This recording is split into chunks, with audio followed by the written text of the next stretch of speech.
Hello learners, welcome to our channel legal advice by R K Singhal. आप सभी लोगों का legal advice by R K Singhal channel में बहुत बहुत स्वागत है। मेरा नाम राजीव कुमार सिंघल है और मैं लास्ट 24 ईयर से लॉ की टीचिंग कर रहा हूँ। फिलहाल यूजीसी नेट जेआरएफ के लिए मैं कोचिंग प्रोवाइड करता हूँ ऑनलाइन अपने इसी channel legal advice by R K Singhal के ऊपर। इससे पहले मैंने 4 ईयर्स तक रेगुलर अनअकैडमी प्लेटफॉर्म पर क्लासेस ली हैं, मतलब कंडक्ट करी हैं। 53 टाइम्स मैं ये कोर्स पढ़ा चुका हूँ। तो बहुत सारे लर्नर्स से जो है बेनिफिटेड हुए हैं। और आज इस कैटेगरी में इसी सीक्वेंस में आपके सामने है सागर अग्रवाल जी, जो जनरल कैटेगरी से हैं और भारत भरतपुर राजस्थान से बिलोंग करते हैं। है ना। तो ये अपनी जर्नी के बारे में आपको बताएंगे कि किस किस तरह से इन्होंने प्रिपरेशंस की, कितना समय इनको तैयारी में लगा। तो वेलकम भरत जी, आप अपने बारे में थोड़ा सा बताएं हमारे। थैंक सबसे यू सो पहला मच अपना सर। शॉर्ट इंट्रोडक्शन दें, उसके बाद थोड़ा सा बताएं। Thank you so much sir for inviting me for that interview. My name is Sagar Agrawal and I am from Bharatpur, Rajasthan. I have completed my BA LLB degree, which is integrated course from University of Rajasthan with the securement of 69.56%. After that, I have completed my LLM degree from Dr. Biro Ambedkar Law University, Jaipur, Rajasthan in the year of 2022 with 7.25 CGPA. And I was preparing for RJS, and my main goal is to become a judge in Rajasthan or in any other state. And by the same way, uh, I also want to clear my UGC NET GRF exam to secure an admission in any NLU for pursuing my PhD career. कहने का मतलब ये है कि सागर जी का जो target है वो जज बनना है राजस्थान में। और वो फिलहाल जो है मतलब ये चाहते हैं कि किसी नेशनल यूनिवर्सिटी में उनको एक एडमिशन मिल जाए पीएचडी के लिए। तो उनका एक पर्पस है कि मैं यूजीसी नेट और जेआरएफ की क्वालिफाई कर दूं। तो इसके लिए उन्होंने प्रिपरेशंस की। और कहाँ से आपको हमारी क्लासेस वगैरह के बारे में पता लगा, क्या आपने क्लासेस के बारे में बताया ये पाया, ये भी जरा हमारे लर्नर्स को बताएं कि कौन कौन से टॉपिक्स हाँ आपने तैयार किए, क्या आपका एक्सपीरियंस रहा। सर, मेरे को एक्चुअली आपकी क्लासेस के बारे में अनअकैडमी के माध्यम से मेरे को पता लगा था। एंड जब मैंने क्लासेस ज्वाइन की तो मैंने 3 मंथ्स का सब्सक्रिप्शन लेके ज्वाइन किया था। आफ्टर दैट मेरे को वो सब्जेक्ट आपका पढ़ाना, the way you are teaching, मेरे को काफ़ी पसंद आया। तो मैंने वो कंटिन्यूस क्लासेस ली एंड जो 10 सब्जेक्ट्स हैं लॉ के, जो कि आपके द्वारा पढ़ाए हुए थे अनअकैडमी में, वो उनके नोट्स मैंने नोट डाउन कर लिए थे। After that I was continuously self studying all the subjects. जैसे आपने कहा कि आपने सारे नोट्स नोट डाउन किए हैं, तो क्या वो आपने पीडीएफ्स वगैरह से नोट डाउन किए या किस तरह से note down. Sir, via recorded classes मैंने सारी क्लासेज बकायदा देखी थी आपकी। और जो जो आपने क्लास में क्लास नोट्स लिखवाए हैं उनको नोट डाउन किया है। मैंने कोई पीडीएफ फॉर्मेट नहीं निकाला है उसका। तो कहने का मतलब ये है कि जो एक classroom board discussion each and every topic का किया गया है, जिसमें कि हम हर टॉपिक को एक्सप्लेन करते हैं, वो काफी आपने पसंद भी किया और आपके लिए बेनिफिशियल भी रहा, आप ये कहना चाहते हैं। Yes sir. तो ये बताइए कि आपने फिलहाल जो है मतलब कौन कौन से एग्जाम्स दिए, जैसे यूजीसी नेट के लिए कौन कौन से एग्जाम्स दिए हैं। और फिलहाल आपने जो है राजस्थान का जो है पेपर जो आया है वो कितनी बार दे चुके हैं, क्या इसके बारे में आपका कहना है। सर, मैंने सबसे पहले आरजीएस का ही अटेम्प्ट ट्राई किया था, जिसमें मैं 1 मार्क से रह गया था इन प्री एग्जामिनेशन। आफ्टर दैट मेरे को लगा कि यूजीसी नेट में जाना चाहिए, क्योंकि उसमें भी एक अपना एक स्कोप है। और मेरे को पीएचडी परस्यू करनी थी, तो मैंने जून का एंड दिसंबर का यूजीसी नेट का एग्जाम दिया था। एंड दोनों ही एग्जाम्स में सर मैंने 174 मार्क्स सिक्योर किए। एंड आफ्टर दैट मेरे को लगा कि आरसेट आया हुआ था राजस्थान में, जो कि आफ्टर 10 ईयर्स आया था। तो मेरे को लगा कि एक बार इसमें ट्राई करना चाहिए, तो वो दिया and I have qualified the exam. कितने मार्क्स आए आपके राजस्थान स्टेट एलिजिबिलिटी टेस्ट के अंदर। Sir, 178 out of 300, which is 59.33%। मतलब 59.33% जो कट ऑफ रहा है जनरल का राजस्थान में, वो आपने क्वालिफाई किया। रिजल्ट आपका 19 मई 2023 में आया है फिलहाल लेटेस्ट में। Yes sir.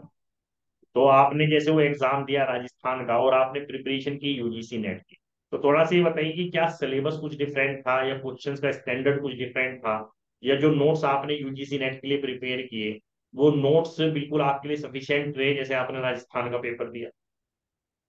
सर जो नोट्स आपने नोट डाउन करवाए थे इन क्लासरूम डिस्कशन, उसमें कंप्लीटली जो आर सेट का सिलेबस था वो सेम था for the purpose to qualify the are SET exam. And UGC net syllabus के लिए जो आपने नोट्स लिखवाए थे वो मेरे लिए सेल्फ सफिशिएंट रहे for the purpose of R SET exam. तो जैसे सागर जी ने आपको बताया कि इन्होंने तैयारी की यूजीसी नेट के लिए, और राजस्थान स्टेट एलिजिबिलिटी टेस्ट में चूंकि सिलेबस सेम था लेकिन जो नोट्स का स्टैंडर्ड था वो सफिशिएंट रहा क्वालिफाई करने के लिए, तो सभी लोग जो भी तैयारी करना चाहते हैं राजस्थान सेट की या यूजीसी नेट की, तो वह हमारी क्लासेस को ज्वाइन कर सकते हैं। मेरी क्लासेस फिलहाल इसी चैनल के ऊपर लीगल एडवाइस बाय आर के सिंगल के ऊपर कुछ फ्री क्लासेस चलती हैं जिनका टाइम है 5 to 6 PM, और जो लर्नर्स अदर क्लासेस को ज्वाइन करना चाहते हैं वो अपना मैसेज सेंड कर सकते हैं मेरे व्हाट्सएप नंबर के ऊपर। व्हाट्सएप नंबर आपको उस वीडियो के नीचे डिस्क्रिप्शन बॉक्स में मिल जाएगा। क्लासेस का लिंक या क्लासेस की जो शेड्यूल है वो भी डिस्क्रिप्शन बॉक्स में मिल जाएगा। जो भी लर्नर्स इंटरेस्टेड हैं वो मेरे पास मैसेज सेंड कर सकते हैं और मेरी क्लासेस को ज्वाइन कर सकते हैं। फिलहाल सागर जी आप हमें ये बताइए कि जैसे आपने कहा कि आपने ईच एंड एवरी टॉपिक के नोट्स को नोट डाउन किए, तो ये जो नोट्स हैं आप जुडिशियल सर्विसेज के लिए भी प्रिपरेशन कर रहे हैं, तो आपको क्या लगता है कि क्या जुडिशियल सर्विसेज के लिए भी ये नोट्स अपने आप में सफिशिएंट हैं, जो टॉपिक्स इसके अंदर सेम है, वो तो नहीं कहें कि जो टॉपिक्स वहां पर यस नहीं सर। है, या उनके लिए कुछ और ज्यादा एक्स्ट्रा प्रिपरेशन की जरूरत सर फॉर एग्जांपल जैसे आपने कॉन्स्टिट्यूशन और आईपीसी जो कि राजस्थान में भी सेम सब्जेक्ट्स आते हैं, जो आपने उनके नोट्स नोट डाउन करवाए थे और जो टॉपिक्स उसमें थे वो पर्टिकुलर टॉपिक के लिए सेल्फ सफिशिएंट नोट्स थे जो कि आरजेएस के लिए भी हेल्पफुल हैं। है? मतलब आप ये कहना चाह रहे हो कि जो सब्जेक्ट सेम है जुडिशियल सर्विसेज में भी और इस नेट में भी, उनके लिए भी प्रिपरेशन किया जा सकता है ना? जैसे यस सर। कि दूसरी चीज ये है इसके अंदर देखिए, जैसे कि ऐसा होता है कि जो भी लर्नर जो लो क्वालिफाई करता है वो जुडिशियल सर्विसेज के भी पेपर देता है, वो नेट के भी पेपर देता है, एक जनरल फिनोमिना है सभी कैंडिडेट्स के लिए। तो कहने का मतलब है कि जो लर्नर्स नेट की तैयारी करते हैं वो लर्नर्स अपने उन नोट्स को जुडिशियल सर्विसेज के लिए भी यूज कर सकते हैं। दूसरी चीज ये है कि जुडिशियल सर्विसेज का जो पेपर आता है उसके अंदर एक प्रीलिम्स होता है, एक मेंस होता है, उसके बाद इंटरव्यू होता है, तो 3 स्टेज होती है क्वालिफाई करने की पेपर को। तो आपको क्या लगता है कि ये नोट्स सिर्फ प्रीलिम्स के लिए सफिशियंट है, या ये मेंस के लिए भी सफिशियंट है, और उसके बाद में जो थर्ड स्टेज है इंटरव्यू, है ना, तो क्या उसमें भी कहीं जा करके इससे हेल्प मिलेगी या नहीं मिलेगी, ये और बताएं नेक्स्ट, क्या आप समझते हैं? सर जितना मैं इस चीज को समझ पाया वो नोट्स प्रीलिम्स एंड इंटरव्यू के लिए तो सेल्फ सफिशिएंट हैं ही, मेंस के लिए 70 to 80% तक वो नोट्स सफिशिएंट हैं। उसके बाद आपको थोड़ा सा केस लॉस के लिए और डीपली जाना पड़ता है क्योंकि कुछ स्टेट में केस लॉ से रिलेटेड क्वेश्चन आते हैं जैसे राजस्थान, तो उसके लिए आपको एक्स्ट्रा थोड़ा सा कवर करना पड़ेगा मटेरियल। अदरवाइज इंटरव्यू के लिए तो 100% सेल्फ सफिशिएंट है अगर उनसे रिलेटेड कोई क्वेश्चन पूछा जाता है तो।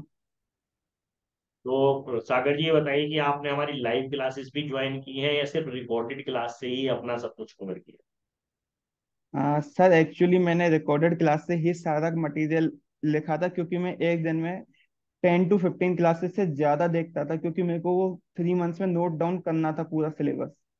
तो मैं वो पूरा सिलेबस नोट डाउन करने के लिए मैं कम से कम 10 से 15 क्लासेस के बीच में लेता था डेली बेसिस पे। तो 10 से 15 क्लास का मतलब है कि हमारी एक क्लास कम से कम 1.5 घंटे की होती है, तो कितने आवर्स की आप रिकॉर्डिंग देखते थे ये और बताएं हमारे लर्नर्स को। Sir I think 10 to 15 hours की। अच्छा, 10 to 15 आवर्स की अगर आप सिर्फ रिकॉर्डिंग देखते थे तो सेल्फ स्टडी में कितना समय देते थे? सर जब तक मैंने नोट डाउन किया तब तक सेल्फ स्टडी नहीं किया था क्योंकि मेरे को वो नोट डाउन पूरा एक बार मटेरियल अपने पास चाहिए था। जब वो मटेरियल मेरे पास हो जाता उसके बाद मेरे को सेल्फ स्टडी करनी थी और वही मेरा टारगेट था। तो कितना समय आपने डेली स्टडीज में अपना दिया ये भी बताएं। Sir almost 8 to 10 hours for self study. तो कहने का मतलब ये है कि सागर ये कह रहे हैं कि 8 to 10 आवर्स इन्होंने सेल्फ स्टडी के लिए कम से कम इतनी स्टडी करनी पड़ती है। अगर आप किसी कंपटीशन को क्वालिफाई करना चाहते हैं। इन्होंने खुद बताया आपको कि 10 to 15 रिकॉर्डिंग्स डेली देखते हैं। एक क्लास अगर 1.5 आवर की होती है तो आप खुद अंदाजा लगा सकते हैं कि इतने आवर्स तक इन्होंने डेली क्लासेस को देखा हो, है ना। तो कहने का मतलब ये है कि देखिए कोई भी चीज कोई शॉर्टकट नहीं है सफलता का। बस ये हो सकता है कि अगर आपको एक राइट गाइडेंस मिल रही है तो आप उससे बेनिफिटेड हो सकते हैं, लेकिन मेहनत अभी आप लोगों को करनी पड़ेगी। इसका मतलब ये नहीं कि आपके सामने क्लासेस हैं तो आप जो है मतलब कह लीजिए कम समय उसमें डिवोट कर रहे हैं।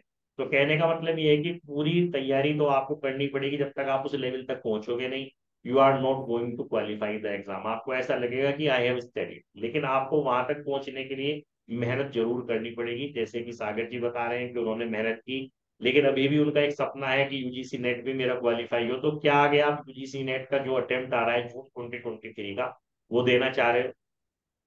सर एब्सोल्युटली सर, मैं उसमें अपेयर हो रहा हूँ। मैंने ऑलरेडी फॉर्म भी फिल कर दिया उसके लिए और प्रिपरेशन भी स्टार्ट कर दी है। तो उसके लिए प्रिपरेशन कितनी कर रहे हो आप, ये बताओ थोड़ा मेरे से।